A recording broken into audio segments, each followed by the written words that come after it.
Hello friends, welcome to live study point. आज हम बात करेंगे Rajasthan university LLB second year के एग्ज़ाम पैटर्न की, how to write in exams और how to fill exam sheet. तो हम कंप्लीट डिटेल्स पढ़ेंगे कि कैसे तो एग्ज़ाम पैटर्न होगा आपका, कैसे आपको एग्ज़ाम में लिखना है और कैसे आपको मतलब जो शीट होती है, जो हमारे पास आंसर शीट आती है, उसको कैसे लिखना है, हमें कहाँ से स्टार्ट करना है, फर्स्ट पेज में क्या लिखना है, लास्ट में जब हम ख़त्म करेंगे तब क्या लिखेंगे, कैसे हम अच्छे मार्क्स प्राप्त कर सकते हैं एलएलबी एग्ज़ाम्स में। क्योंकि परसेंटेज नहीं बनती, जब 3 ईयर एलएलबी हम जब करते हैं तो परसेंटेज बहुत कम बनती है। तो इसी सब चीज़ों के बारे में आज हम पूरी जानकारी प्राप्त करेंगे। तो आप वीडियो के लास्ट तक बने रहें। जिन लोगों ने भी अभी तक सब्सक्राइब नहीं किया है वो सभी सब्सक्राइब कर दें। और हमने ऐसी वीडियो पहले भी बनाई है बहुत सारे पेपर्स पे, तो आपको उनका लिंक डिस्क्रिप्शन बॉक्स में मिल जाएगा। अगर आप हमारे टेलीग्राम चैनल पर ज्वाइन होना चाहते हैं तो वो भी लिंक डिस्क्रिप्शन बॉक्स में है, तो आप वहाँ से ज्वाइन हो सकते हैं। देखिए, जो आपका एग्ज़ाम टाइम है सबसे मेन तो वो है, सिर्फ आपको 1 आवर 30 मिनट्स मिलेंगे, मींस 1.5 घंटा मिलेगा आपको पूरे एग्ज़ाम्स में। तो आपको डेढ़ घंटे में 3 क्वेश्चन करने होते हैं। मींस जैसे आपके पास पहले 100% करना होता था हमें, कि पहले 10 क्वेश्चन मिलते थे हमें और 5 क्वेश्चन करने होते थे, पर अब हमें करने हैं सिर्फ 3 क्वेश्चन, मींस 50% मार्क्स का। अगर आपको 6 क्वेश्चन देंगे तो आपको 3 क्वेश्चन करने हैं, 5 देंगे तो भी 3 करने हैं क्वेश्चन आपको। कि आपका 100 मार्क्स का होगा तो आपको 50% मार्क्स का करना है। सीधी सी बात यह है कि सिर्फ आपको 50% मार्क्स का पूरा जो पेपर है वो अटैम्प्ट करना है, सिर्फ ओनली 50% मार्क्स का। तो और आपके पास 1.5 घंटे का टाइम होगा उसमें।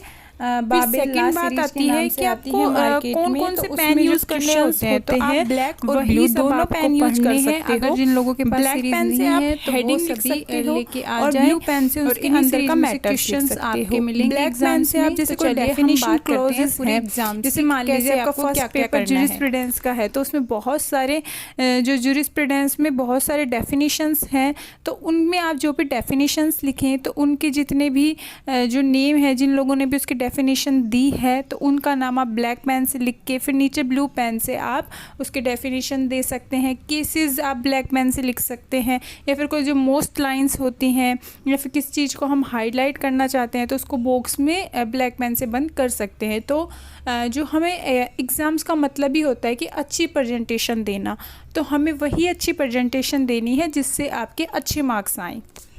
आपको हेडिंग है जो ब्लैक पेन से लिखनी है। फिर देखिए, जैसे आप कोई भी क्वेश्चंस आएगा, आपका कोई भी क्वेश्चंस होगा, जैसे मान लीजिए आपका जो सेकंड पेपर है लॉ ऑफ क्राइम्स का, मींस आईपीसी का, थर्ड जैसे टीपी का है, ऐसे एडमिनिस्ट्रेटिव लॉ का भी है, आपका कंपनी लॉ और इंश्योरेंस लॉ, टैक्सेशन लॉ का, इनका जैसे भी कोई पेपर है, आपका कोई भी क्वेश्चंस है, जैसे कोई भी क्वेश्चन आता है आपका, तो फर्स्ट ऑफ ऑल जैसे मान लीजिए आईपीसी का है, तो आप आईपीसी का जैसे ही फर्स्ट पेज में फर्स्ट क्वेश्चन स्टार्ट करेंगे वैसे ही आपको आईपीसी के इंट्रोडक्शन लिखना है। इंट्रोडक्शन मींस कैसे, कि आईपीसी का क्या था, हिस्टोरिकल बैकग्राउंड था, मतलब शॉर्ट में लिखना है आपको, बहुत शॉर्ट में, कि आईपीसी कब बनी थी और आईपीसी मतलब कौन सी विधि है आईपीसी, और क्या बोलते हैं, जैसे आईपीसी के जो भी केसेस हैं कोई 1-2 मोस्ट इम्पोर्टेंट्स जो फर्स्ट में आप लिख सकते हैं, जो हिस्टोरिकल बैकग्राउंड से जुड़े हुए हैं, वो सब भी आप डाल सकते हैं। 1 और 1.5 पेज तो आपको इसी से ही लिखना होता है।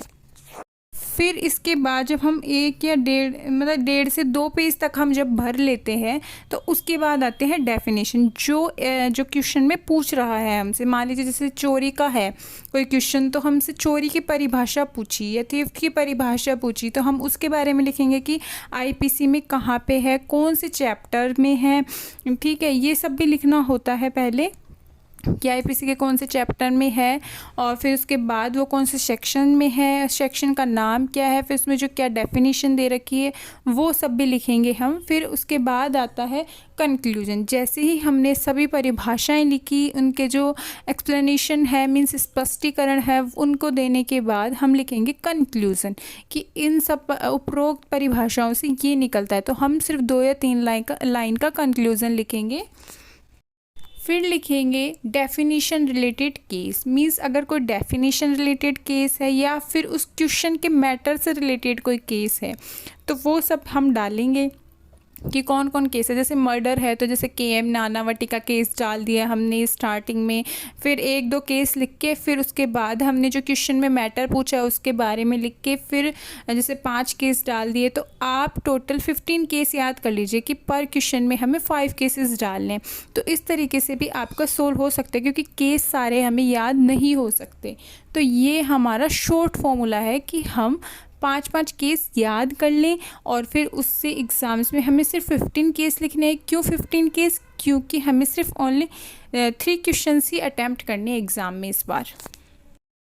देखिए ये एक क्वेश्चन है, चोरी क्या है, इसके तत्व व स्पष्टीकरण को समझा कर लिखिए, उनकी व्याख्या कीजिए। जैसे और भी बहुत सारे ये है क्वेश्चंस हैं। तो हम जैसे अगर चोरी के क्वेश्चन को लें, व्हाट इज़ थेफ्ट और right and explain is integrated and explanation, means चोरी क्या है। अब पहले हम अगर फर्स्ट पेज से स्टार्ट कर रहे हैं तो चोरी तो हम IPC का लिखेंगे। अगर हम उसके फर्स्ट क्वेश्चन के बाद का अगर सेकंड क्वेश्चन कर रहे हैं तो चोरी क्या है, तो चोरी की हम फर्स्ट में इंट्रोडक्शन देंगे कि चोरी होती क्या है। हम अपने मतलब जो बोलते हैं ना कि अपने विचारों के हिसाब से वो सब बताएंगे उसको, या फिर और कहीं बुक्स में क्या क्या लिखा है उसके बारे में बताएंगे।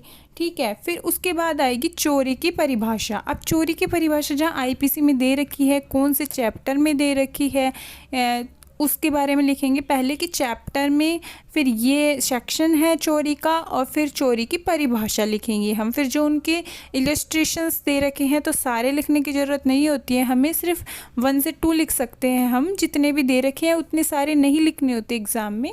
फिर उसके बाद हम कोई एग्ज़ाम्पल देंगे अपने टाइप का, उसके बाद लिखेंगे कि हम फिर उसके जितने भी ये जो फैक्ट्स हैं, इंटीग्रेटेंट्स हैं, एक्सप्लेनेशन है, वो सब लिखेंगे। फिर उसमें केसेस डालेंगे एक्सप्लेनेशन में ही कि क्या कौन कौन से केस हैं और चोरी के कहाँ से कहाँ तक रिलेटेड हैं केस। और कई बार इसमें चोरी में और बहुत सारे उसमें डिफरेंसेस भी पूछ लेता है, तो उसके अकॉर्डिंग हम क्वेश्चन को बनाकर चलेंगे।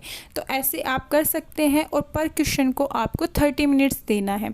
30 मिनट्स आपका लिमिट है, क्योंकि 30 मिनट से अगर आप ज़्यादा देते हो तो आपका एग्ज़ाम कंप्लीट नहीं हो पाएगा। ऐसे ही आप हमारे चैनल के साथ बने रहें, आगे भी ऐसी अपडेट मिलती रहेगी। आपको PG, diploma, LLB first year, third year के बारे में भी पूरे अच्छे से समझाया जाएगा। और अगर आपको सोल पेपर भी चाहिए तो आप हमारे टेलीग्राम चैनल से जुड़ सकते हैं, आपको सारी तैयारी करवाई जाएगी।